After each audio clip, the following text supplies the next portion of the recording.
Welcome to your Lot and Parcel podcast. Our mission is to emphasize the importance of preserving historic landmarks for future generations, mental health, physical well-being, and a safe family home environment. We value your monetary support. Here's your host, Benjamin F. Diaz. Sun FireDefense is one of the only companies to provide products and services that save structures in California's deadly skirball and woozy fires. A revolutionary provider of advanced fire retardant products, and incidentally, the line was inspired and engineered in partnership with some of the most influential experts and institutions in aerospace, fire prevention, and electric power generation. Let's welcome the founder and CEO of Sun FireDefense to our show, James Mosley. Thank you, Jim, for coming on your Lot and Parcel show. You're very gracious to join me today and to talk about something that I think it's vital to talk about that, and that's protection, keeping your home safe. But you know what? More importantly, keeping your family safe. But before we get into our topic in depth, tell us a little bit about you, Jim, and what was the impetus that led you to what you are doing today? Because I know there is a story there. Thanks for having me on, Benjamin. Mm-hmm. I originally was working on a fire shelter for firefighters when I first started out because I had gotten the licensing on a fire blanket that was being used on the space shuttle. And so after the shuttle missions ended, I found this material really amazing and started, refabricating it and creating something that could give more protection. And so, unfortunately, that was around the time where the 19 firefighters died in Yarnell back in 2013. Mm-hmm. And matter of fact, it was 3 months before then. They loved my materials and what I'd put together, but they weren't interested in changing out 100,000 fire shelters at $400 a piece. And then, Right. the 19 guys perished. And then the lead investigator with the U.S. Forest Service called me, and he said he was he was the lead investigator on the Yarnell incident. And so he said then that's when they were starting to look at better products. Sometimes it takes that. It's like, now with the Maui wildfires, My goodness, yes. Yeah, they're going to take wildfires more seriously. I'd been there 2 years ago and given a demonstration of my product there. And, they said, well, it's just not something we have a lot of. And, maybe a little on the west side. And that's exactly where it hit. But, no one could have really predicted that type of a perfect storm, but it's like Boulder, Colorado 2 years ago. It, took out 1,100 homes, and it was in winter. It was around Christmas time, and the only thing that helped it get put out fairly quick was snow. So people in these, you're not looking for that. So as you know, we were under hurricane warning the last 2-3 days here in Southern California, and we're not used to hurricanes. And it's it didn't turn out to be what was expected. Right. But exactly. But you know what? We've gotten a lot of water these last 12 months, Jim, and I think that's will create a tinderbox in many areas, and especially with those homes that are nestled in among the woods. People love that. But tell you what, that comes with a price many times. You're talking about Colorado, Maui. I'm thinking also about Paradise, California, 5 years ago. Oh, yeah. My gosh. And if people were to think of that, like there's areas here around Los Angeles that they go, oh, well, wildfires aren't going to get to us. We're a couple of miles away from the hills or this or that. Well, Sonoma, Glen Ellen, some of the really expensive places, that are up in the hills, that's true. But the 6,000 homes that got taken out in Paradise, a lot of that was just flat area with high winds that were coming down off the mountains, but you could have said the same thing. There's just no way that could have happened, and so it's a wake up call, and because things are getting less it's becoming more randomity. Let's put it that way. Just, random motion with, Yeah. uh, Mother Nature. It's so, the best thing is just to, what's really, I'm not saying I could have saved the day or anything in Maui, but, a lot of those structures were wood. Mm. And, with our product that I developed, we've been testing it, well into the 2000-degree marks. And I kind of felt like if we, when a fire breaks out, and it's really moving quick, Mm. especially in Maui, it was 80-mile-an-hour winds, they said. And, a wildfire can travel 100 yards in 19 seconds. Oh. But if it doesn't have something to burn, Mm-hmm. it, just keeps moving. Okay. Mm-hmm. And so, I think my goal is that, I would like to be able to, gosh, have my product on as many, wood structures as possible, on these, in these areas. And because, 50% of the fires are the destruction in fires to homes aren't even in the direct path of the fire. It's Mm. burning embers blowing 4 or 5 miles away, Oh, yes. Yeah. and so what I basically have said, I never want to be overconfident, and because it's a dangerous proposition in our business, to be overconfident.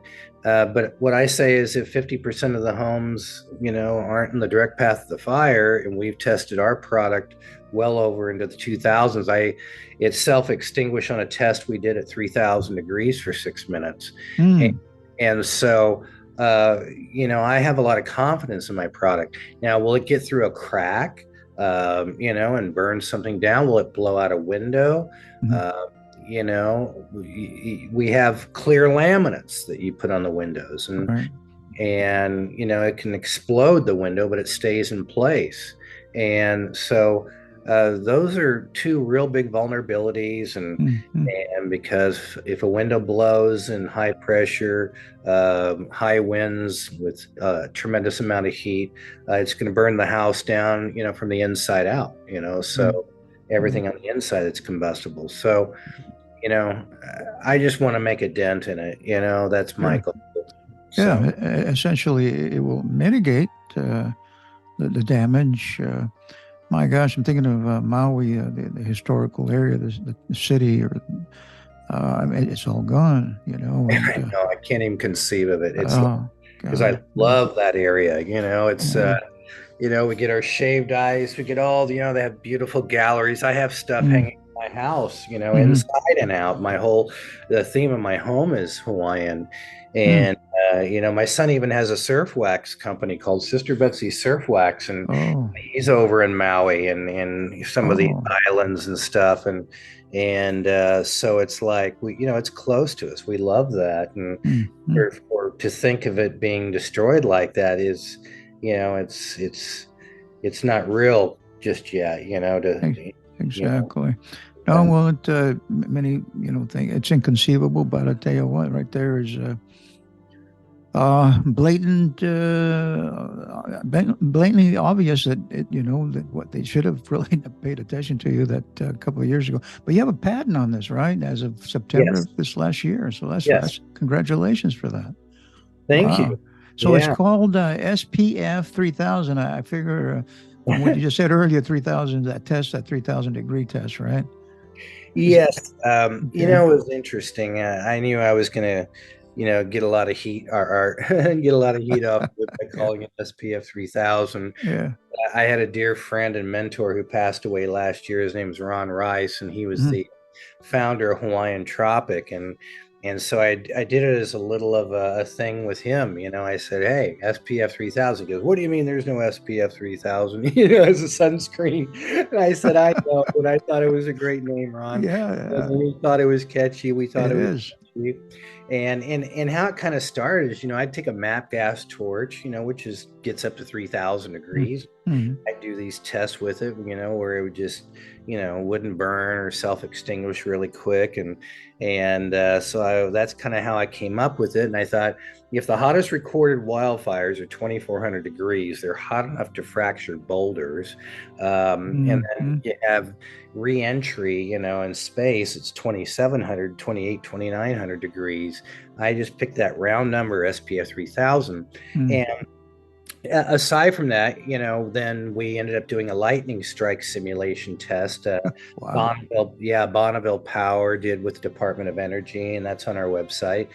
And they treated one utility pole with our product, and the other one they left untreated, and hit them both with 500,000 volts. And I really, yeah, I thought it was ridiculous. I said, well, my product isn't going to do anything with that, And they said, no, we expect it to, maybe explode into flames, and we just want to see if it'll self-extinguish, and Mhm. like it does on some of the other testing that we've done on utility poles. And sure as heck, they hit them both, and they both exploded into flames, but ours self-extinguished within probably 10, 15 seconds, and the other pole just burned to a crisp, So Wow.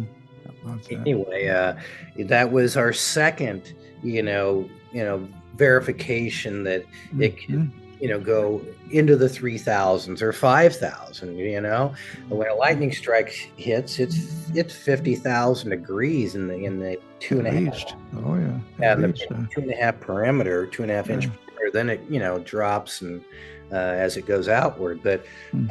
um, then we went to NTS Labs down in Fullerton and did a real test. And they said, you got one shot at it, because they said the thermal coupling that's measuring the temperature will melt. Oh, boy. They said, why would you want to do a test for 3,000? There's no fires that really burn at All 3,000. right. Yeah. I said, because, everybody's going to like, uh, you know, uh, test me on that, you know what I mean? Mhm. On making a statement like that by naming it that. So, and again, our business isn't just completely centered around that product. I have a retired division chief for LA County Fire that does heat Mhm. sensored exterior sprinkler systems, Mhm. and his motto is redundancy in fighting wildfires. There you And go. Yeah. yeah, I don't care how great my product is, if it gets through a crack or this or that, or his sprinklers for that fact, Mhm. his sprinklers probably aren't going to get up underneath the eaves if they're roof mounted. And That's true. yeah, and so we like to think of all these facets of possibilities, I should say. Very good. So, what type of services does it work on? You're mentioning uh, poles or wood, right? But how does it work? How do you apply that, Yeah, Jim? it works on anything porous, Ah, okay? okay. Works amazing on fiberglass. And matter of fact, we're testing it on fiberglass, composite poles, acrylite plastics. It works amazing. Mhm. Just self-extinguishes. And it's applied, generally it's applied with a sprayer that you would paint a house with. Uh, Mm. or if you're doing the trim on your house, a paintbrush or whatever, roller. The and it's applied just like you would paint a house as far as the prep work. You mask off the windows and make sure the surface areas are clean, and then you do it. So it's Mhm. probably about 5 to 7 mils thick, and Mhm. it's not a real thick you know uh, product. Like really, our only close competition would be like an intumescent coating, and Mhm. ours has characteristics of an intumescent. And what that means, to the listeners, is that when it comes in, contact with flame or radiant heat, an intumescent coating expands maybe a couple of hundred times to its original state. Mhm. And in a situation, let's say there's a beam in a building and it expands. The issue with it is it works one time. If it expands, it protects that beam. But the issue is it's so messy to get off and try to remove that architects say it's cheaper just to chuck the beam and put a new one in and then recoat it again. And so it gets real expensive, and ours is less expensive than an intumescent coating. Now, how ours differs is it has I took basically a super alloy called Inconel and had it reduced into a nano ceramic. So it's a very light powderish, substance that mixes into a liquid formula that we developed. And when you combine these two, what happens then, and you'll see pictures on our website or whatever, where you'll see a utility pole being hit with weed burners, and it's glowing red, and then as soon as you take it off, it just self-extinguishes. Now, reason why that's happening is the nanoceramic basically is expanding horizontally over the surface area. And when that happens, it just seals off the oxygen, so the flame can't keep moving. It can't, persist. Right. But then the difference in it is it goes back to its original molecular structure and allows the wood surface areas, whatever surface areas, stucco, wood, fiberglass, whatever, it allows it to breathe again. And that's a key thing. And then pretty much anything else is just hardy board, on the side of the house, and we do that. We have installers that can do hardy board if people want that. We have a variety of things. When we do the exterior sprinklers, we have a different product that goes in, and that hits everything around in a 50-60 foot radius, including any vegetation. And that's very safe to get, on vegetation, and it lasts till the next rain or until it's washed off. Okay. And that differs from our regular product that it's acetone based. So you don't throw that on a fire, and you let that dry and cure, and then pretty much, not much burns it. So. Gotcha.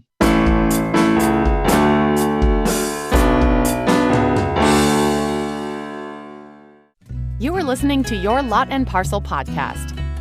Please tell a friend and support the educational program by leaving us a rating or review. We thank you in advance. We are talking with the founder and CEO of Sun FireDefense, and he is telling us how Sun FireDefense delivers a long-lasting, high-temperature fire protection that inhibits the ignition and spread of fire for years to come. Tested by California Department of Forestry and Fire Protection, and this product is definitely a game changer for wildfire protection. And to learn more of this revolutionary product, a link is in the show notes. Let's get back with James Mosley.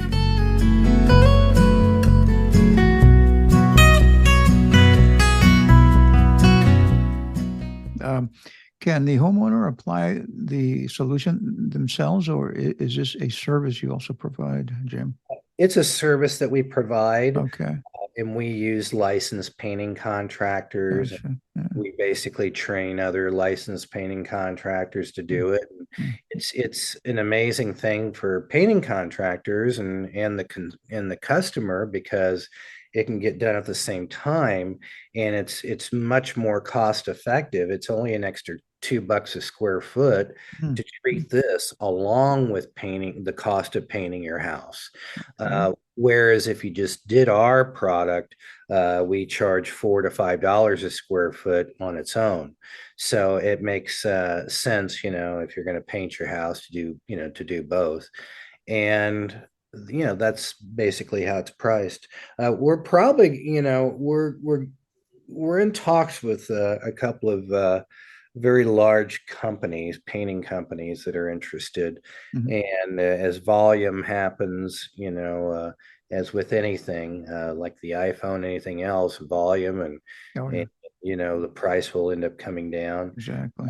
But for now, it has a lot of aerospace components, which are very expensive, and that's what makes the difference between something that protects a 2000 and something that protects, you can buy off the shelf at Home Depot. So exactly. Yeah. Let's say I want to build a home in an area where It is, prone to wildfire. Are there building codes that guide you to protect you, or is there anything out there that I know we're talking about your solution here, Uh-huh. but my gosh, I tell you what, it'd be a great thing if you can that can be adopted into building codes in these certain areas. How would and the other question is, at what stage of my building that home can I use the solution, the framework, or after the it's been completed? At what stage can you use it for the You can, yeah, you can use it in all stages. all stages? Okay. Yeah, yeah, framing and then the exterior again, after Mhm. everything's finished. And one of the things we recommend, and again, it doesn't necessarily make sense to people when I tell them the majority of homes in California that are burning are stucco with tile roofs, not just composite shingles, Mm, because tile doesn't really burn. Okay. I mean, everything burns at a certain point, but sure, sure. but you got enough heat landing on those tile roofs where it can transfer enough heat through to the plywood that's underneath and then torch the house. So Mm, the smart thing, we're starting to work with a couple of the large roofing companies that where when they tear off the roof at the tear off, we would come in and treat the plywood, and then they put the roof back on. And then you could have a okay. burning tree on your house, you know what I mean, and it would do fine if it didn't go through the roof. My gosh, that reminds me of the home where I moved into back. I was 23 years ago. I'm still in the same home. The original roof was a shake roof. Are you familiar with those shake roofs? I think so. Yep. Yeah, yeah. I cannot fathom why anyone would come up with a roof like that. It's kindling. It's kindling to me. I mean, it's just waiting for a fire. Unless they treat it, I don't know how they do that. But I removed it pretty quickly and put a tile roof on. But I couldn't understand that. I'm sure they don't allow that sort of thing in certain areas where it is prone to wildfires. I'm sure, right? Uh, Yeah, and we get calls every once in a while from an insurance company or uh, just customers. They love their wood shake roof, and they'll have an alternative. They either have to replace it or it has to be treated with something that's formidable. mm, And again, to treat the wood shake roof, and we've done a lot of wood shake roofs. Um, you got a lot of porosity with those older ones, especially, mm, and mm, mm, but our stuff works amazing on shake roofs. mm. It's just, can we get full coverage?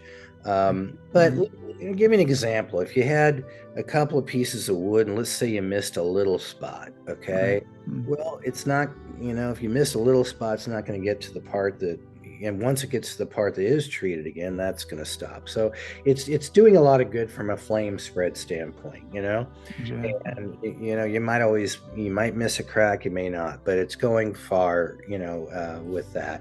And again, if it's not in a full frontal attack, from a Mm, fire and it's just burning embers blowing over, anything that can improve, and give you a fighting chance mm, mm, is worth it. And some people, like I remember when we did Neverland Ranch, Michael mm, Jackson's estate, mm, it was, they still have wood shake roof on that thing, mm. and which is probably 18, 20,000 square feet of wood shake roof, Wow. but when it was an escrow, it's like they had a choice, that they want to spend nearly $1 million on a slate roof, Right. Yeah. or $5 a square foot, on treating it, and they don't know what the new owner is going to want, Mm, wants mm, to leave mm. it on. And the original name of the reason why people leave it on is, it gives them a woodsy feel, It and does. It does. Yeah. yeah, and it's called, the original name of Neverland Ranch is Sycamore Valley Ranch. Mm, And it's kind of gone back and forth with that a lot. So it's, mainly wood. So I think people are always going to love the aesthetics of wood. And it's like we're fighting for something now. One of the new right. tests we're going to do is Mm, an E119 test on wood, which is a 2-hour test. And basically on mass timber. So when you're talking mass timber, it's pretty solid. It's like a log home. It's very dense. These the logs, Yes. but you need to have a 2-hour rating, and architects would love to be able to build higher rise wood structures. But there's always been a tug of war between the fire inspectors and the architects. The fire Mhm. inspectors say no, steel lasts longer, in a fire, but the truth of it is that the steel buckles, okay, and if it's a hard enough and dense enough core of wood, it's still going to it's going to sustain its load factors Mhm. longer. It has that potential. So that's one of the things that we would like to be able to do. And they're never going to build a super high rise out of wood, but I think the Exactly. tallest ones are 8 to 10 stories. But Right. those are just some of the things that we work towards. So just improving those scenarios. Hmm. How often should the home be treated with the solution? Well, at this point, we're saying, every 5 years. Okay. If if it's mixed into paint and then there's an overcoat, it should Oh. last longer. And let me tell you something. This is one of the areas of ambiguity that we've always tried to play on the conservative side. Mhm. Uh, these are aerospace components, and the manufacturers say, well, we don't make this to last 5 to 7 years. We make it to last the life of the surface area. If it's going to be a fighter jet or some type of an airspace spacecraft or something like that, in aerospace might last 30, 40 years.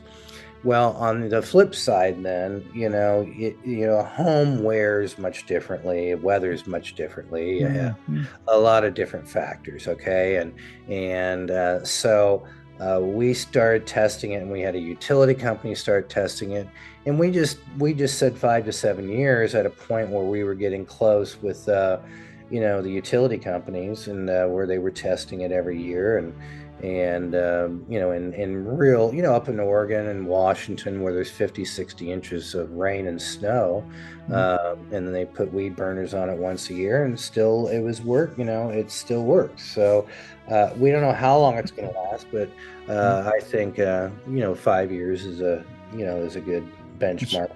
it's conservative. Yeah, very good.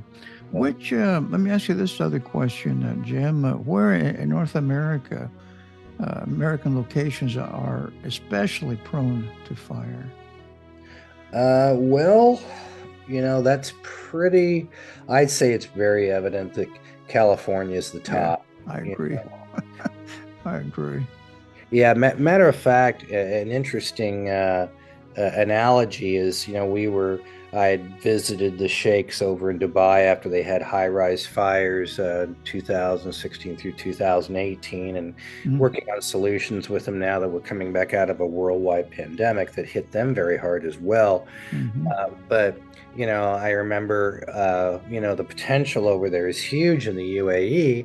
But if you added up all the high-rise fires in the entire UAE, it probably wouldn't add up to $10 billion worth of fire damage. And but if you take 5 years in California, we lost $185 billion Mm. worth of infrastructure, structures, everything else. So Right. it's in our backyard, okay, and then of course there's random fires that pop up everywhere. There was a wildfire in Tennessee a few years ago. There's Mhm. in northern Florida, central Florida. So, but this is where it's really at the most. I think so. I agree. Yeah.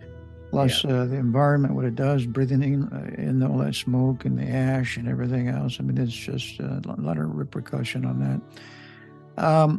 Which season did you see that is the worst for wildfire? You know what? We've had our worst wildfires Mhm. between September and November. that's where it's typically in the. I think I'm trying to recall memory wise, but I believe both the Woolsey fire and the Skirball fires, which were really big down here, happened in October, November, and Paradise probably the same. I mean, I know Mm-hmm. it was considered winter seasons at the same time up in Right. North Lake Tahoe when they had Truckee, burning, and some of those fires that took off. So those are your hardest hit. But then you can ask a firefighter any day of the year. When is fire season, and they say that, it's year round. And so I think people need to think that way because um, I just think it's happenstance that those fires just happen in October and November. I think they can happen at any time. I think so. And yeah, you can get a Santa Ana wind and Oh my gosh, yeah. yeah, stuff at any time of the year here. No And kidding. yeah. It can be So very, very devastating, Jim. To drive the point home of the importance of considering this product, your product, this solution, the SPF 3000. Any personal stories or anecdotal accounts you'd like to share with us to drive the point home as to its effectiveness? well, we helped save a couple of homes. Mm, It's in the Wall Street Journal, one in the Woolsey fire, one in the okay. Skirball fire. And these were, one was a $6.5 million home, another one probably 3.5, 4 million. Mm, And they were in Malibu. And the Skirball fire, to orient everybody, that is across from the Getty Center, in mm-hmm. Los Angeles. And a lot of people remember when they were driving up the freeway, they described it as driving through hell because the fire was going on both sides of the freeway, actually Oh, crossed wow. the Yeah, freeway. yeah. And Mm, it was a little time before I actually even discovered that one of the houses that was one that we had saved. And my dentist is the one that referred us to that homeowner that lived down the street that was putting an all wood facade mm-hmm. on their home. And the inspector the year before said, "No, you got to take this down. It's not high enough fire rated." And they said, "Well, what do you mean we got a Class A rating? It's not high enough." And so they said, "Is there anything you can do?" Because they spent a couple of $100,000 putting this wood facade on. And so I said, "Look, there's no promises, but I'll go out and I'll meet with the inspector and I'll give him a demo, Mm-hmm. and I'll show him we have the Class A rating and we have the extended Class A rating, which is Mm-hmm. goes for 30 minutes and all that. But really, again, to me, that's minimal in a wildfire. Mm-hmm. To me, I don't even recognize that. So gave him the test, and the inspector he signed off on it. And then Oh, a year later, the Skirball fire happened, burned everything up to this house. The house was wood facade facing the Getty, all right. and it had melted and twisted trash cans that were 6, 8 feet from the front of the house. Mm-hmm. And there was a little light charring, a little light burn Sure. at the base of the house. I think it was probably $5,000 or $6,000 for the damage on a $6.5 million home. Mm-hmm. So the other one was not our typical scenario. We had the people had given us a deposit and had booked us to treat their home in the Woolsey fire, and the fire came before we were scheduled to treat it. And they called us and they're like, "Oh man, what do we do? We just moved into this house. We got our kids and everything. Is there anything you can do to help us now as the fire's coming up Corral Canyon towards our home?" And we took a shot at it. We're not firefighters, although we have some fire guys that work for us. Mm-hmm. But we took a shot at it, and we covered the windows with a ceramic fiber covers that we have, and then we filled the vents with the ceramic fibers. We sprayed the house on the side that the fire was coming, because it would have been a 3 or 4 or 5 day job to do the whole place. And we eventually did the whole house after the fires passed. And but it burned everything in that direction up to it and burned 18 homes down around it, surrounding it. And this house was saved. And, the testimonial you can see on our website or in the Wall Street Journal, they couldn't believe they came home to a house. Okay. They just Wow. couldn't believe Yeah. it. Yeah. My And goodness, it would seem to me that the insurance companies they really love you to death. If they know well, about this, are you working with any insurance companies? It would seem to me, I mean, my God, maybe your rates will be even get a discount on rates and so forth. It would seem to me, but maybe you I'm know thinking, what? yeah, You'd think that. And I've been talking to, head guys at AIG, right.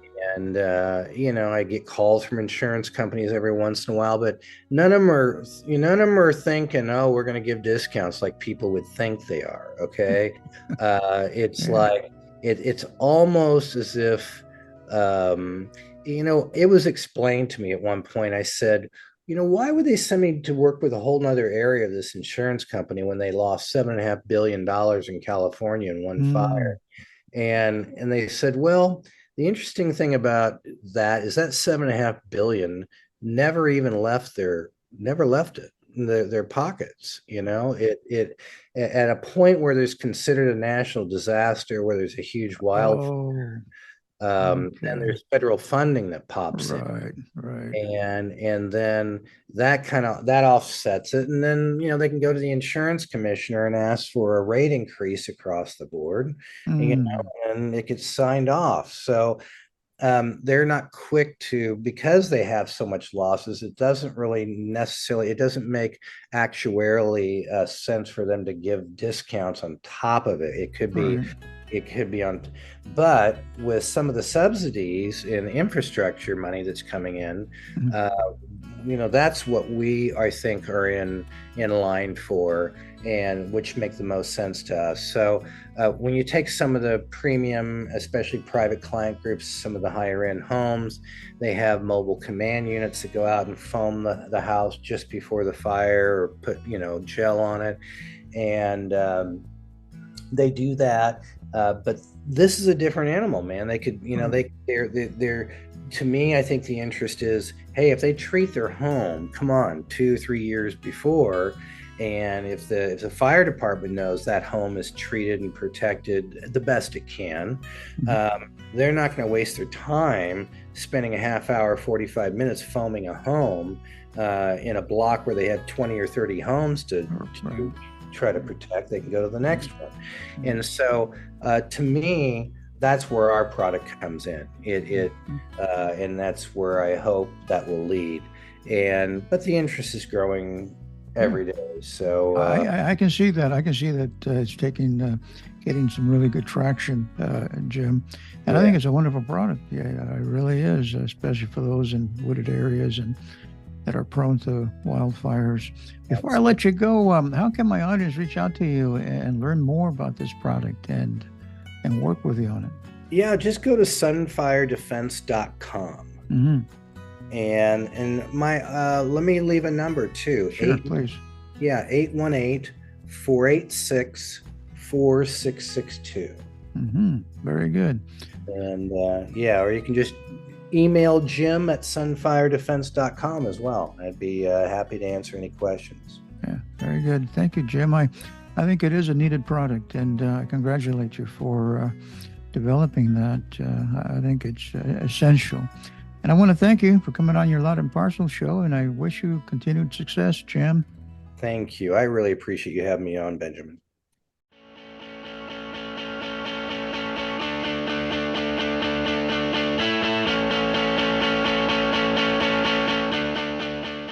Thank you for listening.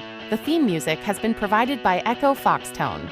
All the opinions expressed in the podcast are opinions only and should not be relied on. We hope you will join us in supporting home and family through your monetary funding. For more information, please visit yourlotandparcel.org.